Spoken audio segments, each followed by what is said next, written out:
Coucou les gens, c'est Saiko. Donc aujourd'hui c'est une nouvelle vidéo. Donc ça ne sera pas une vidéo story time, mais plutôt une petite récap d'un événement qui a lieu sur Paris auquel je suis allée. Donc c'était le 10 et 11 septembre. C'était à Cours-Saint-Émilion sur Paris.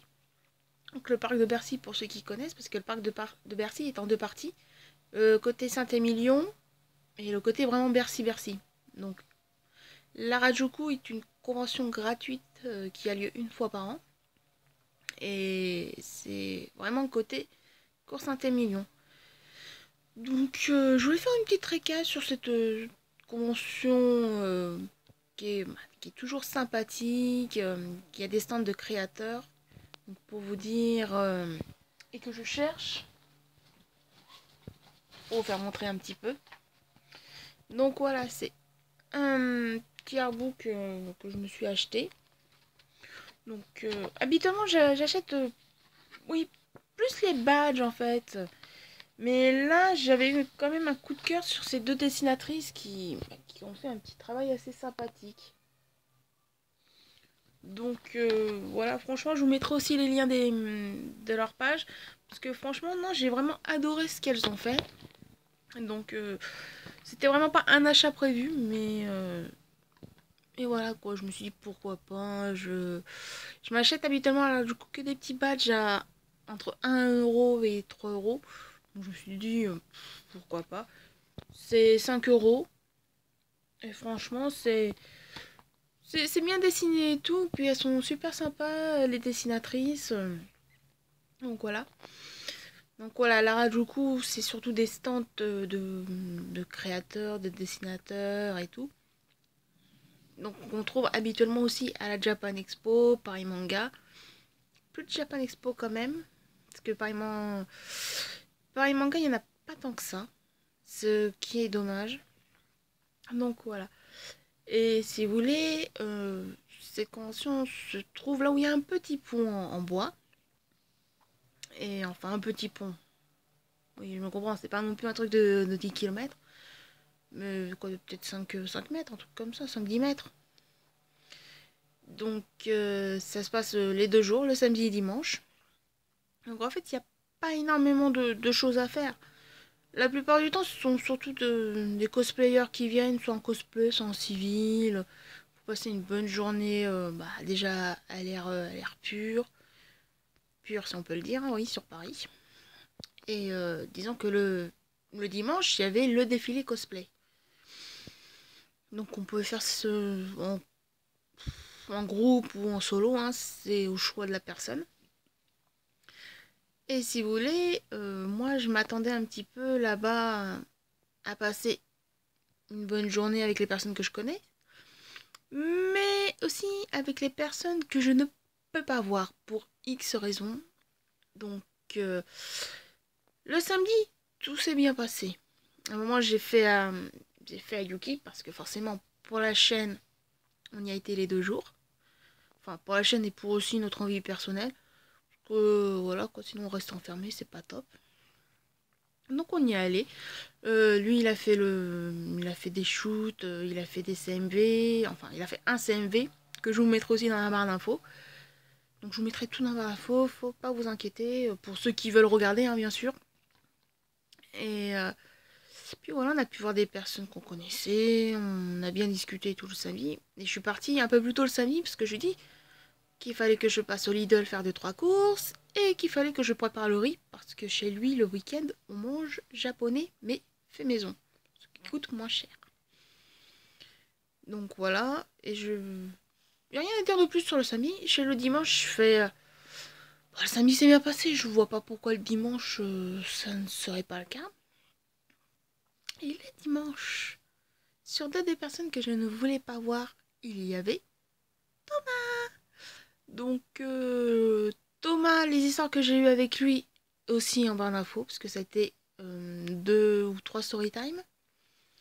Donc pour faire une petite récap, Thomas est un homme de maintenant 35 ans, je crois, 35-36, avec qui j'ai refusé d'avoir un rapport sexuel et qui s'est mis à diffamer à tout va sur moi, en disant que j'avais dit tel propos sur une fille qui sont totalement faux. Donc voilà, vous pourrez avoir et tout. Il n'y a pas de souci. Et ce qui s'est passé, c'est que je ne sais pas si ça vous est déjà arrivé d'avoir les regards insistants. Si vous de sentir les regards insistants et de ne pas regarder la personne et de sentir les propos qui peuvent se dire sur vous. Et ben je peux vous dire que tout le dimanche, les moments où malheureusement j'étais pas très loin de lui, je sentais le regard et je sentais les propos méchants qui sortaient de sa bouche. Et je peux vous dire, un moment j'avais jeté un coup d'œil et j'ai vu qu'il était en train de parler à une fille et qu'il faisait signe comme ça de la tête vers moi. Donc en plus ça, il était en train de parler de moi à une fille que je ne connaissais pas, qui n'a rien à voir dans l'histoire entre lui et moi, mais bon, il faut quand même raconter un petit peu ce qui se passe pour se faire plaindre. Et à un moment, nous sommes aussi avec un petit groupe de furies. Donc, c'est pareil, il y a eu un CMV, donc je vous le mettrai et tout, enfin, CMV. Un FCM, donc Fury Cosplay Vidéo. Enfin, je sais plus du tout le terme, je suis désolée, c'est pas un terme que j'utilise le plus souvent. Donc, je vous mettrai aussi le lien en barre d'infos. Et à un moment, oui, je me suis éloignée parce que j'avais vu des personnes et tout. Et ce qui s'est passé, c'est quand je suis revenue, une des personnes des Furies m'a fait.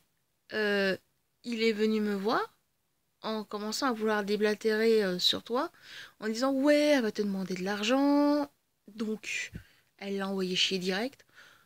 Donc, en disant que elle se fait son propre avis, que voilà quoi, il n'a pas besoin de venir me démonter. En plus, ça, sachant que je suis pas à côté. Donc voilà, elle lui a bien fait comprendre. Et moi, je lui ai expliqué, c'est juste parce que j'ai refusé un rapport sexuel avec lui que le mec a décidé de me descendre auprès de tout le monde. Et voilà quoi, pour vous dire, en gros, ça a été ça. Le mec, il avait rien d'autre à faire. Donc voilà, hormis ça qu'il a voulu faire et tout, j'ai quand même réussi à l'esquiver. Mais bon, savoir que lui, quand même, au bout de 4 ans, il a que ça à faire d'essayer de me descendre. Bah, tente, hein, personnellement, je m'en fous. Chez moi, j'ai le cul propre. Donc, toi, tu assumes pas tes faits et tes propos. J'y peux rien. Chez moi, personnellement, maintenant, je fais ma vie de mon côté. Et justement, je reste avec des personnes pour ne pas avoir de soucis et tout. Sachant que j'ai appris par la suite que le mec, il s'était décrété frère de cœur de la fille et tout, et que la fille, elle avait directement cerné aussi le personnage et que direct, elle avait pris ses distances. Donc voilà, hormis le petit passage Thomas, que je vous redis, vous verrez en barre d'infos, avec toutes les vidéos storytime, les CMV en question, que ce soit les CMV de la Harajuku ou des Furies, pour que vous puissiez voir, peut-être mieux comprendre certaines choses. Parce que les Furies ne sont pas vraiment connus, et pourtant, franchement, c'est des groupes qui sont super sympas, c'est des gens super adorables et tout. Et je trouve vraiment dommage que certaines personnes les jugent et les critiquent juste sur le fait qu'ils fassent du Fury. Donc voilà. Donc de toute façon, si vous voulez après plus d'infos, hein, il ne faut pas hésiter en bas en commentaire. Je répondrai.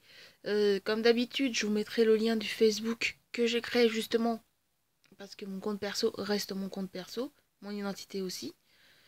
Donc voilà, surtout, n'hésitez pas, même à me rajouter, à me parler en privé sur Facebook. Hein, pas de soucis, je suis connectée. Et de toute façon, je répondrai aux commentaires. Mais voilà, surtout, n'hésitez pas à poser des questions, à commenter et tout. Voilà, ça me ferait plaisir de vous lire comme d'habitude et de vous répondre. Donc, je vous remercie d'avoir regardé cette vidéo et je vous dis à bientôt!